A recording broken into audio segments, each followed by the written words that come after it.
let's now switch gears and focus on the Premier League. Match week 11, let's preview it. One big game sticks out, big Manchester derby, Man United against Man City. Let's start on that. We have to. Let's just start right there and then. Nick Mendola, Man United obviously had that bounce back win against Tottenham Hotspur last time out in the Premier League. Ronaldo and Cavani were two peas in a pod up top. That's the term from Ole Gunnar Solskjaer. He said they've been working really well together. Combined age of 70 up top. I mean, the old boys did it best though against Spurs. Do you see them getting another win and going back to back in the Premier League, or because Man City had that shock defeat at home against Crystal Palace, so they'll want to show a reaction now as well, won't they? So this is, for me, a very, very just intriguing. That's the best word I can use to sum it up, because I don't think we know what we're going to get from either of these Manchester Giants right now.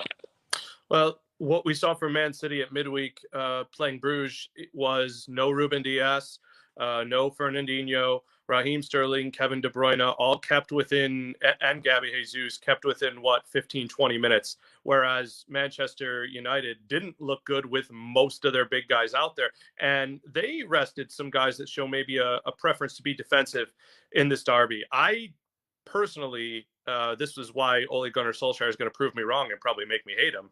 I see almost no way, even being at Old Trafford, that United wins this game. And I think a draw would be a very big victory for them. Varane being out is massive. Harry Maguire has been bad. I mean, not just like not Harry Maguire. He's been bad for weeks. And Lindelof being in question means Bailly and then not in form Maguire. Pogba wasn't great at midweek against Atalanta as well. And, you know, going back to, we've talked a lot about Ronaldo. He does have a knack for, in the last two games that they've lost, scoring magnificent goals that would have captured the eye and captured highlights and been replayed a million times in results that wouldn't have mattered. So, I mean, he scored that great goal in the Liverpool game and it wouldn't have counted. So I just think that this is a very, very big hill to climb for Manchester United. And it's also the first game for Solskjaer since it became clear that of the traditional big six, he's the sixth best manager. That's true, especially with Antonio Conte turning up at Tottenham now. He'll obviously be a little bit relieved, I think, by that, to see him going to another club, and that's one other manager that's taken out of the potential replacements for him. Andy, when I look at this game, it seems kind of similar to the Liverpool one, where Man City can run riot and expose all these gaps in the Man United defence, with Shaw and Maguire having a tough time and Varane being out. But also, to me, it does maybe suit Man United that they can set up in a back five almost, right? And then hit City on the counter, as they were pretty susceptible against Palace last time out. And United have top players like Cavani, Fernandes, Ronaldo, as we saw against Spurs, who can make the most of those counter-attacking opportunities. So do you see, like Nick said, it just being Man City's going to win this? Or can you see a scenario where United might sneak a draw, and all things considered, that's not a bad result for Solskjaer and they can regroup over the international break and come back strong again? Yeah, if I can link two topics here really quickly and then answer that question, isn't it just another kind of hilarious misstep for United that we're talking about Solskjaer and we're talking about Conte to be the obvious replacement, and they're apparently really interested, but just not right now. And they sit on their hands just long enough for somebody else in the Premier League to go and hire him right away. And so now, is there an obvious choice and step up from Solskjaer? So does that actually change his job security? Because there's not the obvious. A question for another day on the game coming. But it is, you know, it's just another example of United being United, kind of like Spurs being Spurs. On this game, this looks a lot like Liverpool United to me. I guess, Joe, I'll ask you, how does this game play differently than that game did? Because, you know, it doesn't matter where it's played. That was made clear in the 5-0. It doesn't really matter who Solskjaer picks because it's such an imbalanced team. Like, other than playing 5 at the back and trying to play for a 0-0 at home against your closest rival, like, what? I just don't see a path forward for this United team in this game. I think that's the difference between this and Liverpool. I think they went into the Liverpool game thinking we can go toe-to-toe with them. We're going to be aggressive. We're going to try and attack and win the game. I think United go into this game thinking we will gladly take a 0-0 or even, dare I say, a 1-0 or 2-0 defeat as long as we don't get embarrassed. And there are very low expectations. The bar was was here before the Liverpool game. Now it's down here before the Man City game. So I think Solskjaer has that at least working in his favour, if you can say that. But it was quite shocking, the performance away at Atalanta. They should not have got a point from that game. Ronaldo rescued it for them again. So I just can see that happening again randomly. I think City haven't been taking the chances that they've been creating a lot of games this season. They really haven't found that roof. Some games they have, some games they haven't. As I said, a little bit hit and miss, Man City. People say they haven't got number 9. I don't really think that's part of it. I just think that sometimes the attacking midfielders they have click and it works, and sometimes it doesn't. That's the beauty of Pep Guardiola's, or the issues with Pep Guardiola's system and his philosophy. But I could see it being a draw, but like I'm kind of with Nick. I could see this being a blowout win for Man City. And then next week when we chat, we're going to be talking about more pressure on Solskjaer, and then maybe looking towards Brendan Rodgers or Eric Ten Hag or someone else to come in and try and solve the situation. But yeah, we'll go down that road when we can get to it again. But Man City, Man United is going to be one heck of a game. Pro Soccer Talk, NBCSports.com. We'll keep you covered with all the latest news from a big Manchester derby, which will really set the tone for both of those teams heading into the international break.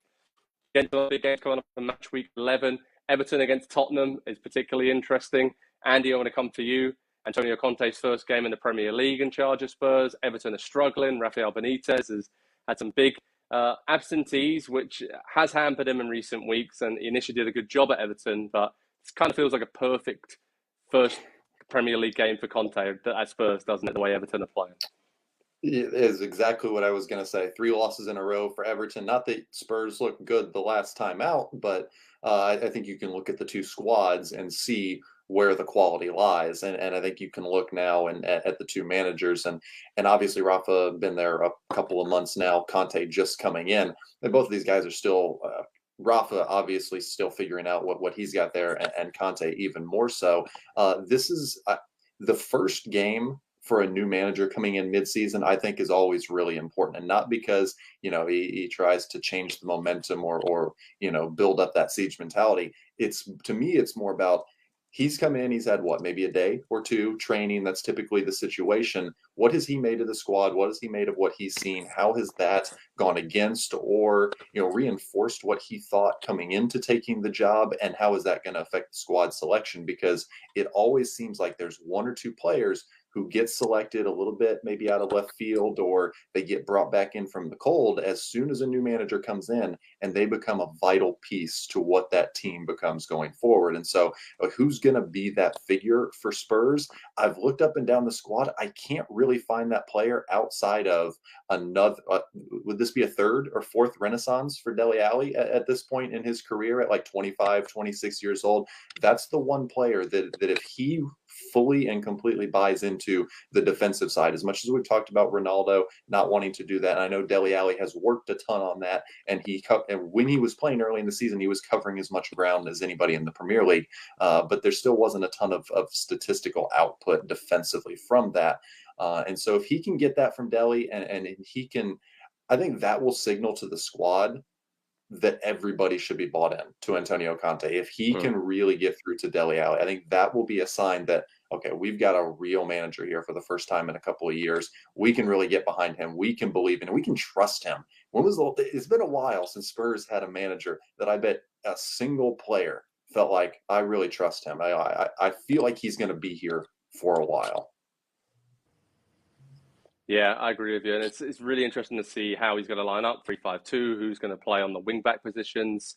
So, yeah, really good first look at Tottenham away at Everton. We'll learn a lot about them under Antonio Conte early on. Nick, West Ham United against Liverpool. David Moyes against Jurgen Klopp. This is going to be a really good one because both teams are in really good form. West Ham are flying early in the season. What have you got your eye on in this game at the London Stadium? Oh, man, what do I have my eye on? I think this is a big one for David Moyes because the project feels very real now. We're talking about 1.5 years. There's almost a Brendan Rodgers, Leicester tipping point that this game could be. David Moyes talking about 1,000 games, and this is they're looking as high as they possibly can get. He's acknowledging that now, and I think he's always acknowledged the potential of this team and how much he likes the players in the project. But now he's kind of talking maybe a little bit like he did back in the day when he took Everton to very solid footing for the first time in what did they go between the 80s and 2000s before 20 years or so between real strong, this could be it, we can punch above our weight mentality. So I think this is a big week for David Moyes because you're going to ride this game, this litmus test through an international break. And I think they're tough enough. The group is a strong enough group that they will be able to overcome that. So, losing it wouldn't be the end of the world, but winning it, West Ham fans are going to be on absolute cloud nine if they manage to get a good performance in a draw or any performance in a win at home to Liverpool. Absolutely. Yeah. I mean, Liverpool obviously have had a really good start to the season. As we said, 25 games unbeaten under Jurgen Klopp in all competitions dating back to April. So obviously they're flying.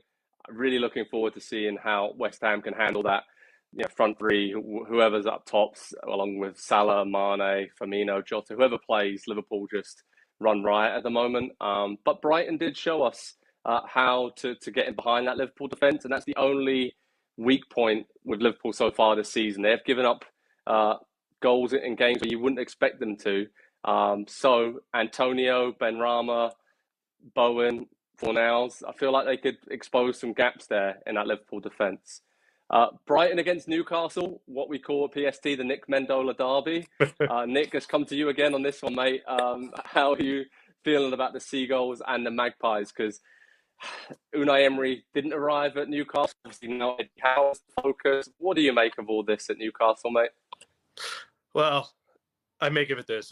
I wonder if this isn't what we've seen over the years back when Graham Carr was Newcastle's chief scout and players would come on their radar and Newcastle wouldn't sign them and then 6 months later they'd end up somewhere else. The first thing I thought when Unai Emery said no, knowing the Conte news had happened, was that, I guess he's going to be going to Manchester United over the international break.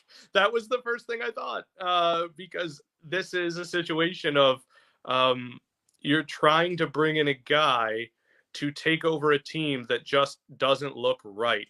And Graham Jones, since he's taken over, has proven this sort of everyman manager, right? Like, I'm going to take over and we're going to be really tough to play against. We're going to play 5 at the back and it's going to be really hard, without realizing the nuance maybe that goes into that. And so I think this is not going to be close. Newcastle does have enough magic makers in terms of St. Maximin and Almiron and Callum Wilson that, maybe this could work out. But a new manager was really my only hope for this game, because I think you're going to see, Isaac Hayden and Sean Longstaff and Matt Ritchie and Ryan Fraser and basically a 9-1 formation, asking Wilson or St. Maximin to do everything he can. Meanwhile, you got this guy. Whoops, wrong side. This guy, Graham Potter, the 2044 manager of the United States men's national team that wins the World Cup. I could not buy in more, because you know what? He knows they're not there yet. He plays Man City and Liverpool, and he says, listen, we're going to get used to playing good teams and playing our system against them, because he knows he's not going to go down. They're building something. If they buy a forward in January, I will go ahead as far as to say I think they could challenge for a Europa League spot. I can just see your sort of fandom switching from Newcastle to Brighton week by week, and I feel like if we show a time lapse throughout the season, we're going to see you at the end of the season with a Brighton shirt on, a scarf, maybe a seagull costume, something like that. But it's going to be, this is going to be a good one. When you watch Brighton against Newcastle this weekend, everyone, think about Nick Mendola, because he'll be extremely conflicted watching this game. Some other big games to keep an eye on: Chelsea, Burnley, Arsenal, Watford, Leeds United against Leicester City should be an absolute cracker at Elland Road. There's a lot going on in the Premier League before the international break, and over at Pro Soccer Talk on NBCSports.com, the 3 gents you can see on the screen will keep you updated with all the latest team news, how to watch info, and everything else you need. Analysis, reaction, we got you covered. So thanks, lads, for joining me. Thanks, everyone, for watching, and we'll speak to you all on Pro Soccer Talk very soon indeed. Have a great weekend. Hi there, I'm Rebecca Lowe, studio host for NBC's coverage of the Premier League. Don't forget to hit subscribe to watch highlights all season long, and be sure to tune in for Premier League mornings every weekend at 7 a.m. Eastern. And for even more content, head over to Peacock, where we've got live games, original series, and a dedicated round-the-clock Premier League channel featuring studio shows, classic matches, and much more.